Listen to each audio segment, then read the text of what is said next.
শিকদারে programme ছিল, তখন গেছিলাম। এই জিপিডি ফ্যামিলি নাইট ছিল।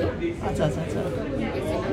ও কুয়াকাটা ছোটখাটোর মধ্যে আমার পছন্দ, বাট আমার বাসার মানুষজন কেন জানি কুয়াকাটা পছন্দ করে না। কুয়াকাটা পছন্দ করে না কেন? ঠিক আছে, কুয়াকাটা সেভারেল টাইম আমরা তো ওই এলাকার মানুষ। ও আচ্ছা আচ্ছা, আপনার হোম টাউন কোথায়?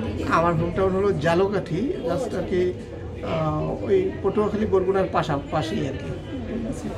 আর ওই কর্মসূত্রে আমি তো প্রায় 95 থেকে 2000 সাল পর্যন্ত আমি ওই বেল্টে জব করেছি। ওই বেল্টে জব করেছি আমি।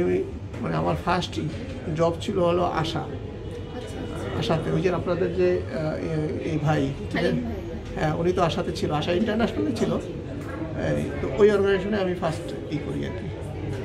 তো যার ফলে ওইখানে প্রায় 5 বছরের মতো আমি ওই এলাকায় কাটাইছি। তো সেই ক্ষেত্রে আপনার ওই যে বাউপাল, কালীশ্বরী, দুমকি মোটামুটি সব আমার চেনা জানা আর কি, ওভাবে আর কি।